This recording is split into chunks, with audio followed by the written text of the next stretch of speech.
सुनील जी, मैं आपके पास आता हूँ। देखिए, हमारे एक साथी लिख रहे हैं, बड़ा अच्छा लिख रहे हैं। एके भाई कह रहे हैं कि पीएम ही जब रोने लगे तो जनता के आंसू कौन पूछेगा।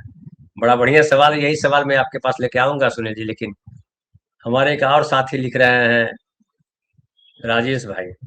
राजेश भाई कह रहे हैं कि प्रफुल्ल जी ने कहा कि भावनाओं से काम नहीं होता है, लेकिन मेरा मत है भारत में सिर्फ भावनाओं पर ही वोट मिलता है। सही बात है, वोट तो मिल जाता है, लेकिन वोट तो काम है नहीं ना। वोट जिस काम के लिए लिया जाता है, क्या वो काम होता है क्या, वो बड़ा महत्वपूर्ण है। और कोरी भावुकता तो किसी के काम की नहीं। जो गला फाड़ के रो रहा है उसके भी काम का नहीं, और जो उसको रोता देख करके प्रसन्न हो रहा है उसके भी काम का नहीं, और जो रोता देख करके भावुक होके रोने लगता है उसके भी काम का नहीं। सुनील जी, जब पीएम ही रोने लगे तो जनता के आंसू कौन पूछेगा। क्या जनता रो रही है भारत की क्या? ये सब तो जय श्री राम में व्यस्त है, कौन जनता रो रही है। मोदी जी तो हर तरफ जो है जीत रहे हैं, और डबल इंजन सरकार। अभी देखिए, कांग्रेस पार्टी या किसी और पार्टी की सरकार होती तो मोदी जी भर भर करके जो है गाली दे रहे होते कि देखो दुनिया कहाँ से कहाँ है, अभी इतना बढ़िया मौका था दुनिया में विश्व गुरु बनने का। आरएसएस के भागवत जी भी बोल रहे होते, इतना बढ़िया मौका कांग्रेसियों ने छोड़ दिया या समाजवादियों ने छोड़ दिया। अभी था हमको दुनिया के सामने पंचायती करने का अवसर। अब इस्लामाबाद टॉक तो फ्लॉप हो गया। क्या वो नई न्यू दिल्ली टॉक शुरू होने वाला है क्या? भारतीय जनता पार्टी के समर्थक लोग या भारतीय जनता पार्टी के नेता जिस तरीके से इस्लामाबाद की वार्ता को लेकर के प्रतिक्रिया दे रहे हैं, उससे आप अंदाजा लगा सकते हैं कि किस तरह की बेचैनी रही होगी भारतीय जनता पार्टी में पाकिस्तान को लेकर के। कि इस्लामाबाद से जो लोग उम्मीदें पाल रहे थे उनको निराशा हाथ लगी है। तरह तरह की बातें। भारतीय जनता पार्टी दुनिया के पैमाने पर एक भारतीय जनता पार्टी मुझे दिखाई दे रही है जो इस विफलता से उत्साहित है। दुनिया के तमाम देश इस वार्ता के विफल होने को लेकर के चिंतित है। उनको ये लग रहा है कि यह वार्ता विफल नहीं होनी चाहिए, और जो अभी वार्ता जिसको विफल कहा जा रहा है उसको लोग कह रहे हैं कि स्थगित हुई है, फिर वार्ता होगी। कारण मेरा मेरा भी मानना यह है कि जिन मुद्दों को लेकर के अब वार्ता विफल कहा जा रहा है और दोनों पक्ष अपने अपने गंतव्य को रवाना हो गए, वह केवल दबाव बनाने की राजनीति है। सवाल इस बात का है कि अगर अमेरिका ईरान के ऊपर दोबारा हमला करने की का कोई आश्वासन नहीं दे रह सकता, तो वह फिर वह अपने आप बैलिस्टिक मिसाइल्स कम कर दीजिए, अपना परमाणु रिएक्टर पर जो आपका संवर्धन है उसको रोक दीजिए, और हॉर्मुज खोल दीजिए। इस कौन मानेगा आपकी बात? आप कोई शर्त नहीं मानेंगे, आप कोई आश्वासन नहीं देंगे। जो न तो आप ईरान पे हमला रोकने का आश्वासन दे रहे हैं, न लेबनान पर इजराइल के हमले को रोकने का आश्वासन दे रहे हैं, न जो पैसा जब्त है विभिन्न देशों में ईरान का वो आप जारी करने की बात कर रहे हैं। तो कुल शर्त आपकी ही मानी जाएगी। ईरान मान लेगा आपकी बात? क्यों मान लेगा? अगर हॉर्मुज खुलवाने की बात है, हॉर्मुज क्यों खुलवा देंगे भैया? हॉर्मुज अगर आज ईरान के कब्जे में नहीं होता तो क्या जो आज दुनिया की स्थिति बनी हो बन पाती? क्या संभव नहीं था? हॉर्मुज का बाकायदे ईरान ने अपनी रणनीतिक रूप से उपयोग किया और उसके ऊपर उसका नियंत्रण है। अगर आप दुनिया के कानून को मानेंगे तो दुनिया के कानून को तो मानना चाहिए नेतन्याहू को भी। नेतन्याहू स्कूलों पर, अस्पतालों पर, शरणार्थी शिविरों पर, यहाँ वहां नागरिक इलाकों पे हमले कर रहा है, वह अंतर्राष्ट्रीय कानूनों का उल्लंघन नहीं है, उस पर आप मौन रहेंगे? अगर नेतन्याहू को अंतर्राष्ट्रीय न्यायालय ने युद्ध अपराधी घोषित किया है तो आप उसको युद्ध अपराधी नहीं मानेंगे, और ईरान को आप अंतर्राष्ट्रीय कानून समझाएंगे कि प्राकृतिक रास्ता है इसलिए आप उसको रोक नहीं सकते। क्यों नहीं रोक सकते? अगर उसका कोई प्राकृतिक रास्ता है और उस देश से कोई चीज गुजर रही है तो उसकी देख उसको ये निश्चित वह देश को इजाजत नहीं मिलनी चाहिए जो देखे कौन सा ये पोत जा रहा है, वह युद्ध पोत है कि मालवाहक पोत है, और उसमें क्या है। क्यों नहीं इसको अधिकार मिलना चाहिए? और ईरान ने ही तो चीज ईरान को लेकर के अमेरिका ने तो रास्ते अख्तियार किए हैं कि जिस चीज पे चाहेंगे उस चीज पे आप नियंत्रण लगा देंगे, जब चाहेंगे तब आप टैरिफ बढ़ा देंगे। स्वाभाविक चीज से अमेरिका कौन सी चीज होने दे रहा है? कोई नहीं होने दे रहा। निश्चित रूप से यह वार्ता विफल हुई है, लेकिन मेरा मानना है कि वार्ता स्थगित हुई है। ये फिर वार्ता होगी और अमेरिका भी आएगा।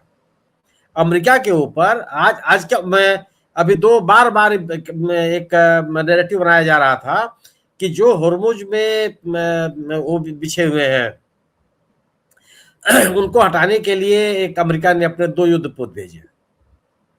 ईरान ने चेतावनी दी कि अगर आप इस इलाके के नजदीक आएंगे तो मैं उसको उड़ा दूंगा। पीछे हो गए दोनों के दोनों युद्धक विमान। आप कहते कि नहीं ठीक है तुम करो, मैं आगे बढ़ रहा हूं कर। उसके बाद आने लगा कि नहीं नहीं नहीं, वो तो अभी उनको कहा कि आप हिंद महासागर में चले जाइए, इधर की तरफ नहीं बढ़ेंगे। ईरान के नेवी सेंटर ने बाकायदे उसको चेतावनी दी। कहाँ है वो, उनका लोकेशन बता दीजिए आप। अमेरिका भी शुद्ध को बहुत ही गंभीर बनाएगा, मुझे ऐसा नहीं लगता, क्योंकि दुनिया के पैमाने पर उसके अपने देश में, ट्रंप के अपने ही देश में जिस तरीके से विरोध हो रहा है और महंगाई और युद्ध के तरीके को लेकर के जिस तरीके से जन आक्रोश लोगों में है, मुझे लगता है कि रिपब्लिकन पार्टी का भी दबाव है ट्रंप के ऊपर कि एक समाधान निकले। और जो बातें ईरान को लेकर के अमेरिका कह रहा है वो बिल्कुल लॉजिकल नहीं है। अगर आप कहे कि आपके ऊपर कोई हमला नहीं होगा और आप कहे कि आप यूरेनियम संवर्धन का जो कार्यक्रम है उसको आप स्थगित कर दीजिए। ईरान तो बार बार कह रहा है कि हम बम नहीं बनाएंगे। परमाणु बम बनाना हमारे विश्वास के विपरीत है, इस्लाम के विश्वास के विपरीत है। हम नरसंहार के पक्ष में नहीं खड़े हो सकते, ये उनके धर्मगुरु कह चुके हैं। ठीक है, आप उनकी बात पे यकीन कीजिए मत कीजिए, लेकिन जो इंटरनेशनल एटॉमिक एनर्जी इंस्टीट्यूट वो तो कह रहा है कि नहीं उसके पास कोई प्रमाण नहीं है कि ईरान परमाणु बम बना रहा है। तो सवाल इस बात का कि एक तरफा आप अपनी शर्तों को नहीं थोप सकते, और एक तरफा थोपेंगे तो दुनिया के पक्ष में खड़ी हो जाएगी। मुझे लगता है कि ऐसा होने वाला नहीं है। ये दोनों देश सही वार्ता पे आएंगे। ईरान भी चाहेगा कि एक वार्ता हो, लेकिन ईरान अपने आप को पूरी तरह से पराजित दिखना नहीं चाहेगा। वो ये नहीं दिखना चाहेगा जितनी शर्तें थी अमेरिका की मान ली गई और ईरान की एक शर्त नहीं मानी गई। यह नैरेटिव नहीं बनने देगा, किसी कीमत पर नहीं बनने देगा। और अगर यह नैरेटिव बनाने का प्रयास किया अमेरिका ने तो मुझे लगता है कि फिर तो बात बिगड़ेगी, और इस बिगड़ती हुई बात का अब जो जन आक्रोश है वो अमेरिका और ट्रंप को भी झेलना पड़ेगा। अब अगर आप बात करते हैं पश्चिम बंगाल की, भारतीय जनता पार्टी को लेकर के पश्चिम बंगाल के एक एक आदमी को सोचना चाहिए, इस देश के एक एक आदमी को सोचना चाहिए कि जो राजनीतिक दल एक व्यक्ति का भी मताधिकार छीनने की कोशिश को लेकर के उसके अंदर कोई आक्रोश नहीं पनप रहा हो, वो किस लोकतांत्रिक तौर तरीके की बात कर रहा है? कौन सा लोकतंत्र है वो?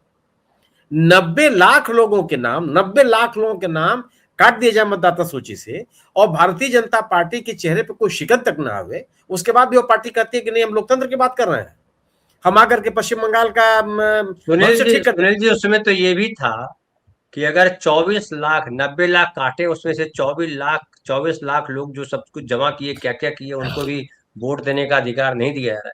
तो पहले तो उनके इस्तीफा दे करके फिर से कराना चाहिए, ताकि वोटर लिस्ट पहले हम करा लेते हैं, तब तक हम प्रधानमंत्री पद छोड़ दे रहे हैं। अब नया वोटर लिस्ट बनेगा, उसमें घुसपैठिया नहीं हो, उसमें और पता नहीं क्या क्या नहीं हो, उसके बाद वोटिंग कराएंगे तो और अच्छा लगता है।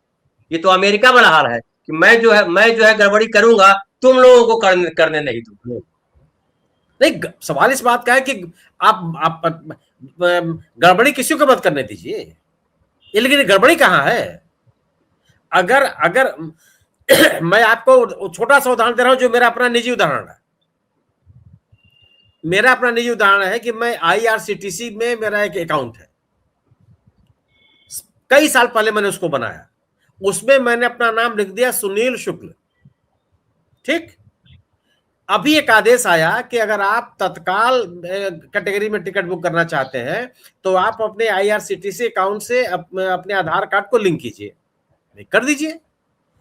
अब उसमें जब मैं उसको लिंक करने लगा तो उसका जवाब क्या आया कि आधार कार्ड में आपका नाम लिखा हुआ है सुनील कुमार शुक्ल और यह अकाउंट है सुनील शुक्ल के नाम से, वो लिंक नहीं होगा। चलो भाई मत लिंक करो आप, मैं नया अकाउंट बनाने चला गया, तो मैंने नया अकाउंट बनाया सुनील कुमार शुक्ल, अपने फोन नंबर डाले, ईमेल डाले, आ गया कि ये रजिस्टर्ड है ऑलरेडी पहले से ही। तो मैं नया बना नहीं सकता और पुराना सुधार नहीं सकता, करूं क्या मैं?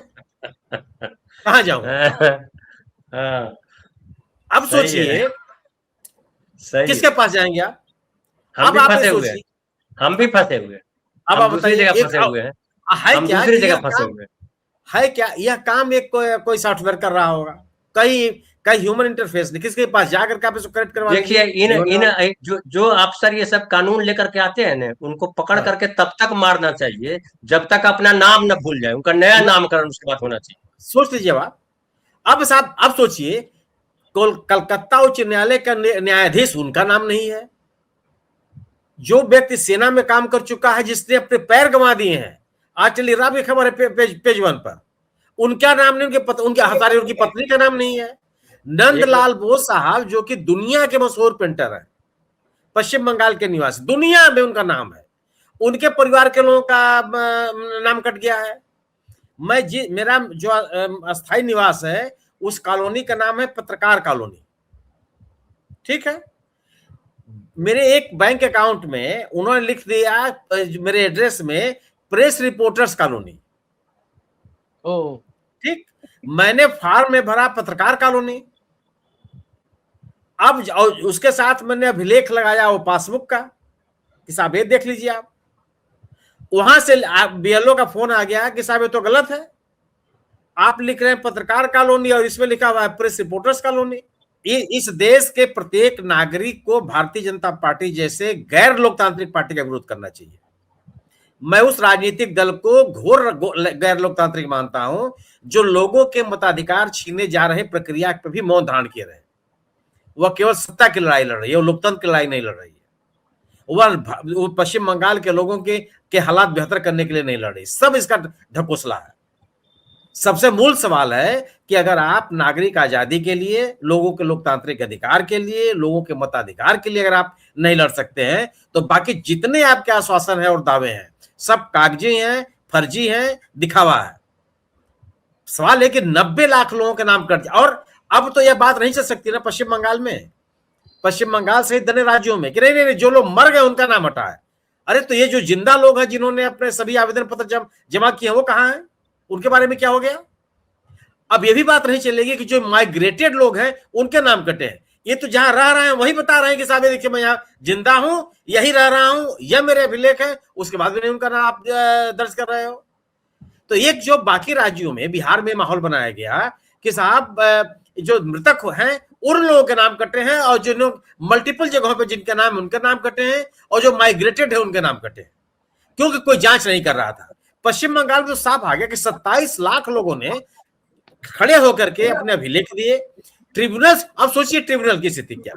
एक आदमी ने अभी मुझको बताया कि दुर्गापुर में वो का रहने वाला है, जहां पे उसको अपना आवेदन पत्र जमा करना था उसके घर से वो 4 किलोमीटर दूर है। अब आप सोचिए कि आप मैंने कोई व्यक्ति नौकरी कर रहा है, नौकरी से इस छुट्टी लेकर के अपना इस SIR की प्रक्रिया में अपने अभिलेख जमा करने के लिए आया, और उसको 7 किलोमीटर 8 किलोमीटर आप दौड़ाते रहेंगे इन चीजों में, और आप आज नहीं आइए कल आइए, ये डॉक्यूमेंट नहीं है, वो डॉक्यूमेंट लाइए। ये सब आईवाश, ये सब आईवाश है, सब आईवाश है, ये खाली लोगों को दिखाने के लिए। इसीलिए यह बात जो कही जा रही थी कि मृतक लोगों के नाम, मल्टीपल जगहों पे दर्ज लोगों के नाम, माइग्रेटेड लोगों के नाम हटाए जा रहे हैं, ये सब धोखा है। जानबूझ करके लोगों के नाम काटे जा रहे हैं। और सोचिए आप कि पश्चिम बंगाल की स्थिति क्या है। पश्चिम बंगाल में उन इलाकों में सर्वाधिक लोगों के नाम कटे हैं जहां टीएमसी का हार जीत का अंतर बहुत कम से है। जिन इलाकों में टीएमसी की स्थिति बहुत मजबूत है, मुर्शिदाबाद, दक्षिण परगना, 24 परगना, ये आपका बांकुरा, ये हुबली, हावड़ा, इन तमाम इलाकों में बड़े पैमाने पर नादिया। सोचिए अब इस समय स्थिति क्या है। नादिया एक ऐसा जिला है जहां पे कि जिसको कहा जाता है कि बांग्लादेश से सटा हुआ है, और यहाँ मोतुआ समुदाय के लोग बहुत जबरदस्त तरीके से, सर्वाधिक लोगों के नाम मोतुआ समुदाय के लोगों के नाम कटे हैं। यह समुदाय 2014 2019 दोनों चुनाव में भारतीय जनता पार्टी के साथ रहा था। और इनको इन्हीं यही मतुआ समुदाय है जिनके धर्म गुरु के नाम पर मंदिर में गए थे ठीक पुलिंग के दौरान प्रधानमंत्री जी बांग्लादेश में, उस मंदिर में जाकर के उन्होंने पूजा पाठ करने का एक उनका वीडियो जारी हुआ था। ठीक है उस समुदाय के लोगों के नाम। और ये तथ्य है, मतुआ समुदाय बांग्लादेश से माइग्रेट करके आया है, इसमें कोई बहस नहीं, सब स्वीकार करते हैं इसको। देखिए ये ज्ञानेश कुमार जी जो है ना, इन्होंने बहुत ही एक गहन रिसर्च करने के बाद ये सब। सैयद भाई ज्ञानेश कुमार भारतीय जनता पार्टी जिम्मेदार है। नहीं, ज्ञानेश कुमार गुप्ता की कोई गलती नहीं है, उनकी इतनी क्षमता नहीं है। देश में किसी नौकरशाही की इतनी क्षमता नहीं है, नौकरशाह की, कि प्रधानमंत्री के ऊपर चला जाए। औकात नहीं है उसकी। बंद कर देंगे जेल में तो 365 साल बंद रहेगा, वहीं उसके आने वाले खानदान भी बंद रहेंगे जेल। सर उनके खिलाफ कोई एक्शन नहीं हो सकता, ये कानून नहीं लेंगे ना। प्रधानमंत्री साथ है ना, यही तो बीजेपी जिम्मेदार है इसके लिए, यही तो है कि बीजेपी जिम्मेदार है। 2023 में बोला नहीं कि कितने लोग। सैयद भाई रुकिए अभी कंप्लीट करने। हाँ, सवाल इस बात का है, एक राजनीतिक दल के रूप में बीजेपी की जिम्मेदारी नहीं बनती है। किस बात के लिए राजनीतिक दल है? 90 लाख लोगों के नाम कट जाए मतदाता सूची से और आप शांत रहोगे और लोकतंत्र के हिमायती बनोगे। आप कहोगे कि नहीं, मैं पश्चिम बंगाल में जो कुछ भी हो रहा है ममता बनर्जी कर रही है। चुनाव की प्रक्रिया के ऊपर जो आंच आ रही है उस पर आप बोलने के लिए तैयार नहीं हो, और दुनिया भर की बात करोगे पश्चिम बंगाल में हो हम आयुष्मान कार्ड लेंगे। अरे इस देश का नागरिक रहेगा तब ना आयुष्मान कार्ड लेगा, और चाहे कोई कार्ड लेगा वो, उसका मताधिकार छीन रहे भाई। सबसे बड़ा अधिकार उसका है। और चुप हुआ आप ज्ञानेश कुमार पर इसको थोप करके भारतीय जनता पार्टी को जिम्मेदारी से बचाइए मत। सबसे बड़ा दोषी भारतीय जनता पार्टी है, इसलिए कि इस मुद्दे पर चुप है बल्कि समर्थन कर रही है।